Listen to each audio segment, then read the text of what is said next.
এইবার ভিডিওটা হচ্ছে কাকে নিয়ে? ঝুনঝুন ময়না নাচো না তাতুই তাতুই লা লা লা লা লা লা লা লা লা লা লা লা লা লা। দিদি কে ঝুনঝুন ময়না? কার কথা বলছেন? কার কথা বলছি? ভিডিওটা দেখো, জানতে পারবে। Like, share, comment and subscribe. অনেকদিন পর প্রীতি আর রনকে নিয়ে কিছু বলতে বাধ্য হলাম। আচ্ছা, প্রীতি আর রনকে অনেকদিন ধরে দেখছিলাম, ওরা মানালিতে গেল, মানালি থেকে আসার পর প্রীতি গেছিল তার পরিবারের সাথে, মানে তার দিদি জামাইবাবুদের সাথে গেছিল। সেখানে আরও কিছু হয়তো ছিল ইউটিউবাররা। যাই হোক, মানালি টানালি ঘুরে আসার পর রনের জন্য রান্নাবান্না, এবং মানালিতে যাওয়ার পরেও কিন্তু রন খুব একটা বেশি ওখানে ওদের সাথে ঘুরতে যায়নি। ওরা ঘুরেছে টুরেছে, এনজয় করেছে, রন ঘরেই ছিল, রুমেই ছিল, ও যায়নি, হয়তো কাজের জন্য বা হয়তো শরীর খারাপ ছিল।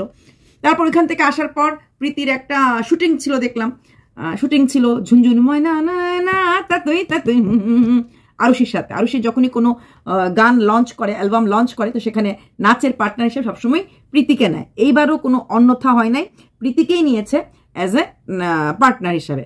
তো ভালোই করেছে। কালকে দেখলাম, গতকালকে ছিল এটা রিলিজ ডেট। অবশ্যই আরুষি ওয়েল ডান, সব দিক দিয়ে মেয়েটা সামলাচ্ছে। যেমন ইউটিউব করছে ঠিক তেমনি অ্যালবাম বার করছে। আমি আরুষির কথা বলছি, প্রীতির কথা না। তাছাড়া শ্বশুর শাশুড়ি, এমনকি আরুষির বাড়িতে আরুষির খুড়ো শ্বশুর, খুড়া শ্বশুর সবাই আছে।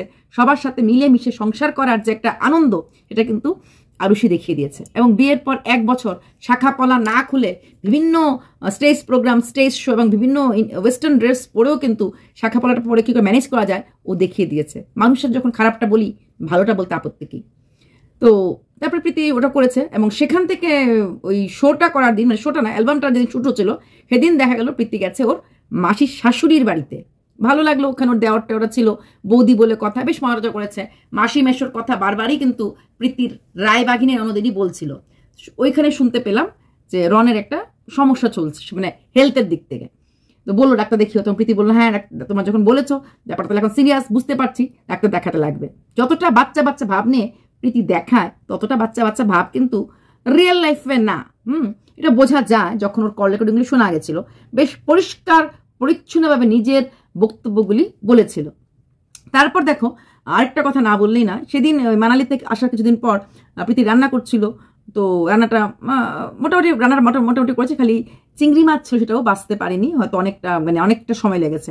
তখন রন ওকে বলছিল থ্যাংক ইউ তুমি রান্না করেছো। তখন প্রীতি উঠে বললো, থ্যাংক ইউ বলার কি আছে, রান্না তখন তো রোজ দিনই করতে লাগবে, তাহলে তোমাকে রোজ দিনই থ্যাংক ইউ বলবে? খুব অবাক লাগলো। বিয়ে করছো, তুমি ম্যারিড, তুমি জোর গলায় বলো আমি লিগেলি ম্যারিড।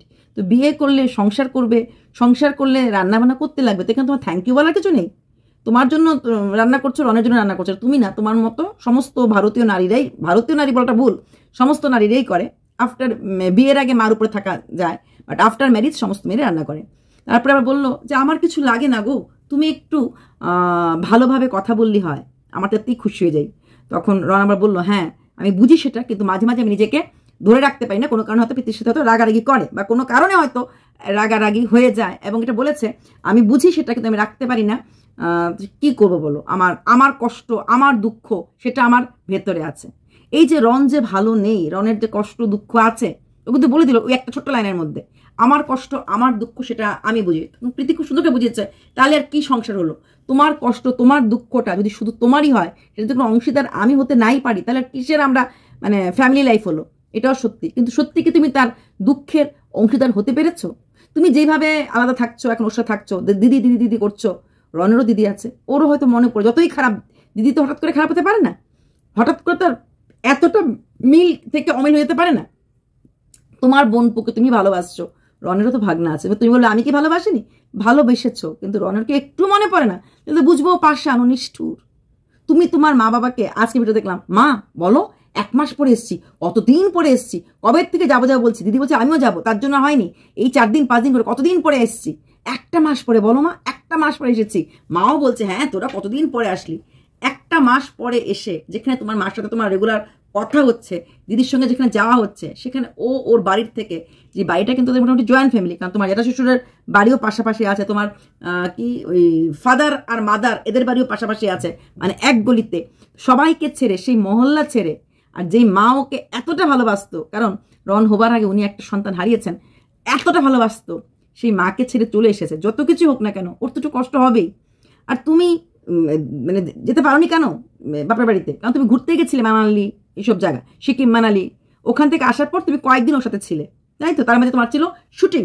তো শুটিং করতে গিয়েও তুমি যেতে পারোনি তখন। আর রনের রাগ, রনের কষ্ট, রনের দুঃখ তুমি যদি বুঝতে, তাহলে রনকে ফেলে 2 দিন পর চলে যেতে পারতেন। এবং রন তখন তোমাকে রিকোয়েস্ট করছিল, যাও 2 দিনের জন্য থেকে আসো বাপের বাড়ি, তোমার জন্য আমার কষ্ট লাগে, তুমি এভাবে রান্না বান্না করছো, কাজ করছো। রনকে এটা বুঝতে লাগবে। ওর মাও ওর মার বাপের বাড়ি ফেলে রোজ সকাল বিকাল ওদের জন্য রান্না বান্না করতো। সমস্ত মহিলারাই করে।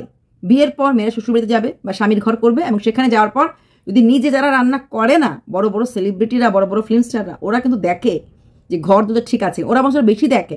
হতে পারে ওদের ওয়ার্কাররা কাজ করে, নিজের হাতে হয়তো ওরা ডাস্টিং করে না, কিন্তু ডাস্টিংটা ভালো করে হয়েছে কিনা সেটা ওরা ভালো করে খেয়াল রাখে।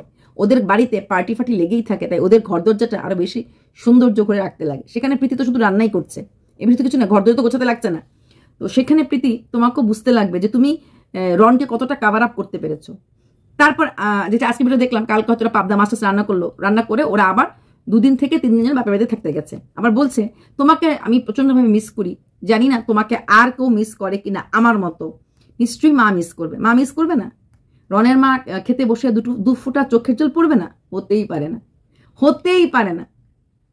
তুমি খালি ভেবে দেখো, যখন তুমি বিয়ে করে তোমার রনের বাড়িতে এসেছিলে, হ্যাঁ, তখন তোমার অনেক আনন্দ ফুর্তি ছিল, খেতে বসে বা চলাফেরা কখনো খুব আনন্দের মুহূর্তে, তখন তুমি তোমার মাকে মিস করনি? করেছো তো?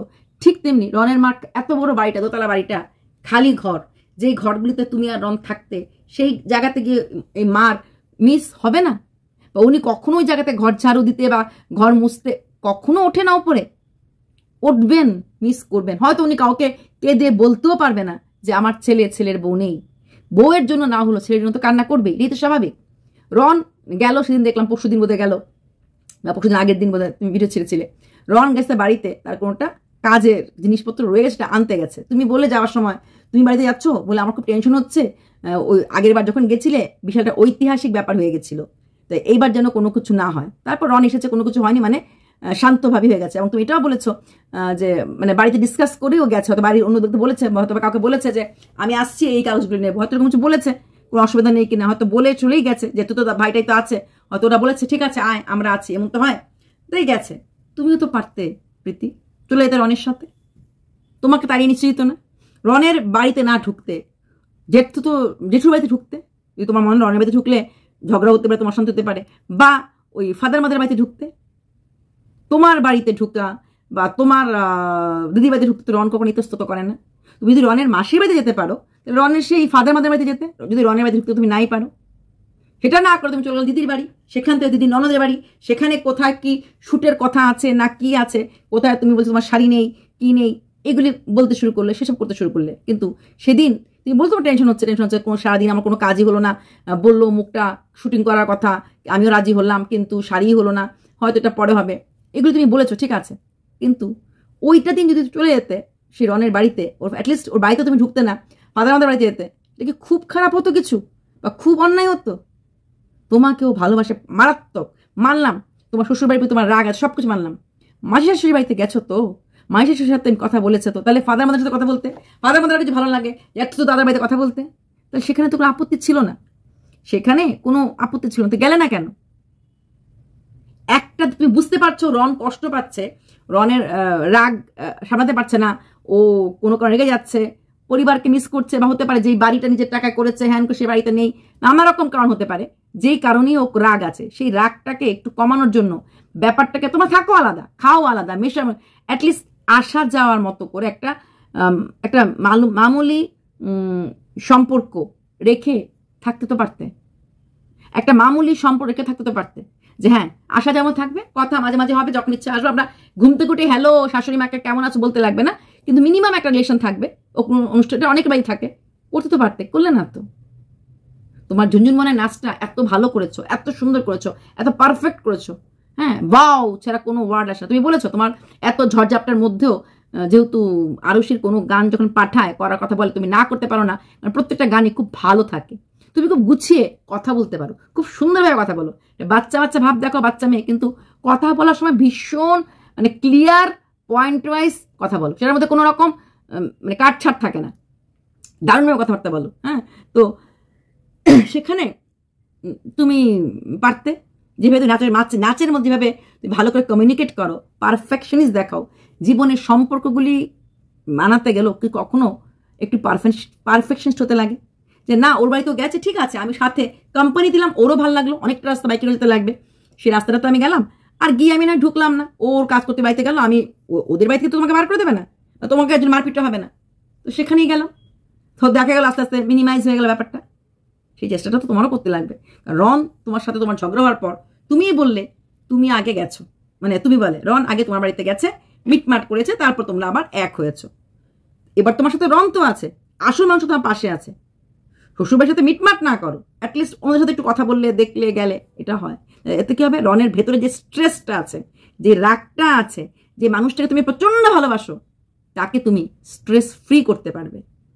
ওই একতরফাভাবে শুধু ওই করে যাবে, ওই তোমার খুশির জন্য মানালিতে গিয়ে ঘর থেকে বেরোয়নি, কাজ আছে বা যাই কিছু করুক, ওই করে যাচ্ছে কিন্তু।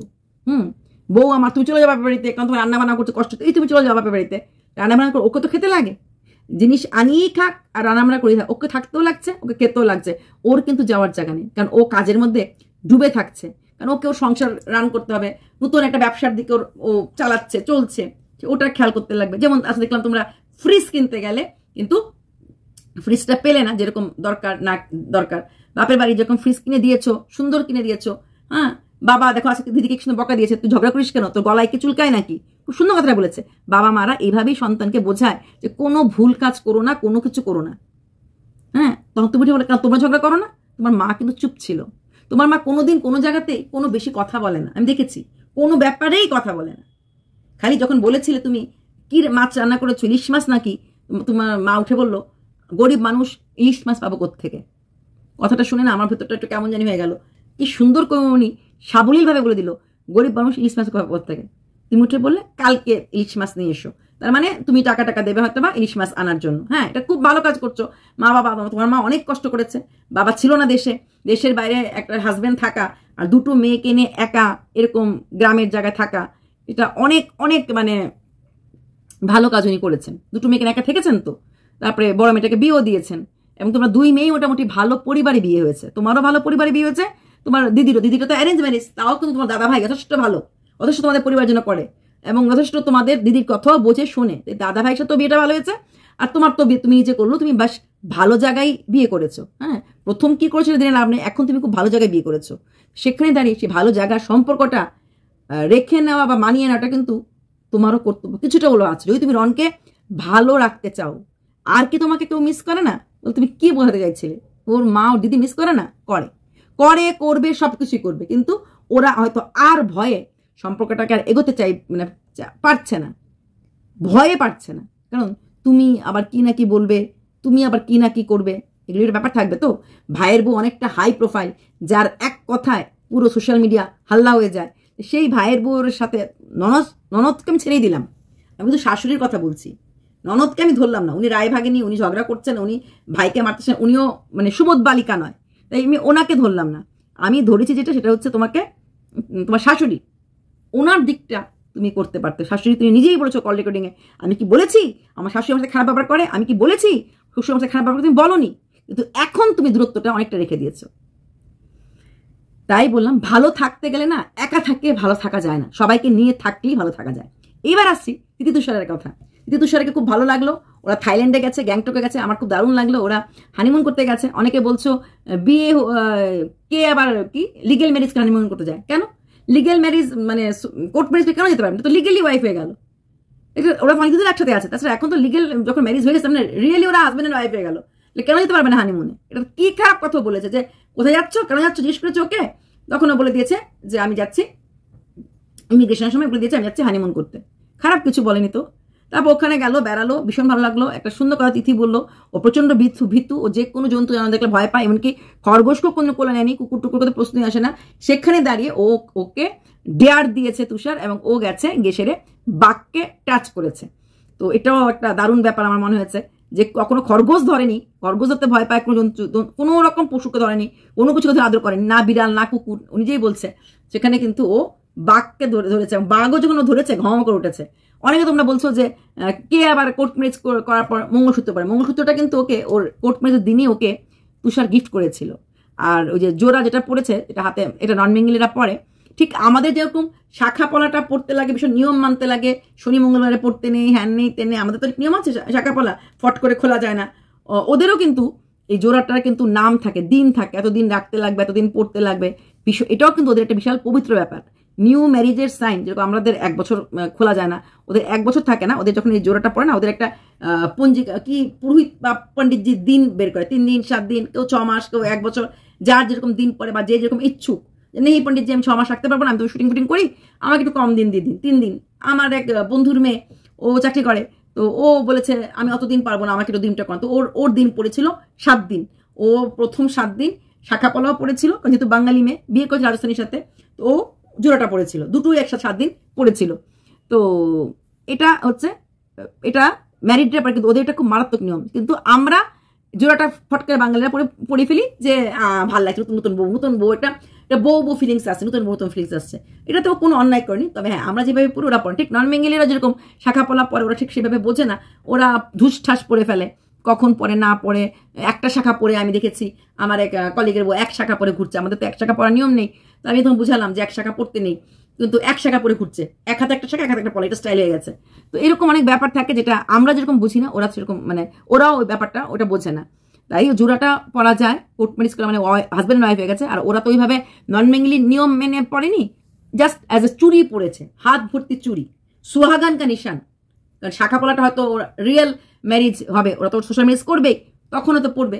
তাই এর আগে যেহেতু মঙ্গলসূত্র ওকে দিয়েছিল, ওকে গিফট করেছিল রেজিস্ট্রির দিন, মঙ্গলসূত্রের সাথে জোড়াটা মানায়। তো দুটো একটা নন বেঙ্গলি এফেক্ট আনার জন্য এটা করেছে।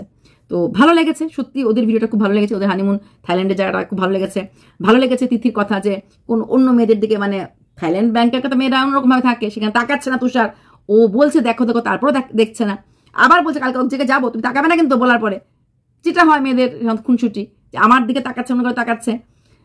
তো এগুলি দেখার পর খুব ভালো লাগলো। তবে তিথিও তো শ্বশুরবাড়ি নিয়ে মানে সংসার করছে, প্রীতি ওদেরকে দেখো তুমি শিখতে পারো, ওরাও কিন্তু যথেষ্ট ভালো শাশুড়ি মা, ননদ। এই থাইল্যান্ডে গিয়ে একটা রেস্টুরেন্টের একটা পুতুল টাইপের দেখে দেখার সময় কিন্তু ওর ননদের কথা মনে পড়ে গেছে, ও মা ওকে আই এম মিসিং হার। তো এই যে ভালো লাগাগুলি কিন্তু থেকে যায় প্রতি মুহূর্তে। এই থাইল্যান্ডে আসার আগে ওরা যে জিনিস কিনতে গেছিল ননদের জন্য, একটা ছোট্ট ব্যাগ নিয়ে এসেছে, বলছে কোথাও গেলে তো এটার মধ্যে কসমেটিক্স নিয়ে যেতে পারবি। তো প্রতি মুহূর্তে কিন্তু বোনের মতোই দেখে। তাই ভাইয়ের বউ যদি ভাইয়ের বউ না হয়ে বোন হয়ে যায়, না একতরফা ভালোবাসা বলবো না, দুপক্ষের জন্যই ভালো, সেটা অনেক সুবিধা হয়। না হলে কিন্তু একটা পরিবার ভেঙে যায় ননদ বদির ঝগড়ার জন্য। তবে অবশ্যই ভাই যদি চায় ননদ বদি মিল হতে বাধ্য, কিন্তু ভাইরা এগিয়ে আসে না। আর ননদিনীর রূপ ছেড়ে বড় বোনের মতো এগিয়ে আসতে লাগবে। আমি তো বলি ননদকে ছাড়ো, ওর ক্ষেত্রে বলবো, পিতৃর ক্ষেত্রে বলবো ছেড়ে দাও ননদকে যখন যাওয়া হবে, কিন্তু শাশুড়ি মাকে অ্যাটলিস্ট, উনি এত প্যাচেন না, সহজ সরল মানুষ, ওনাকে অ্যাটলিস্ট কষ্ট না দিয়ে ওনাকে আগলে রাখার চেষ্টা করো। অনেকদিন ধরে ভিডিও, তোমার সব ভিডিওই দেখি, তোমার ওদিনের কথাগুলি আমার খুব দাগ কেটেছে, যখন বলেছিলে, মানে বলেছিল ও যে আমি কিছুতেই বেরিয়ে আসতে পারছি না ওই ট্রমা থেকে। আর তুমি বলছো তুমি তো রেগে যাও, আমাকে একটু ভালোবাসা দিলেই হবে। তার মানে তোমাদের মাঝে রাগারাগি এখনো চলছে, অনেক রকমভাবে তোমরা স্ট্রেসড আছো, যতই তোমরা ঘোরাফেরা বেড়ানো শুটিং করো না কেন। Last but not the least, দুর্দান্ত হয়েছে ঝুনঝুন ময়না বলো না তা তুই না, ঝুনঝুন ময়না নাচো না তা তুই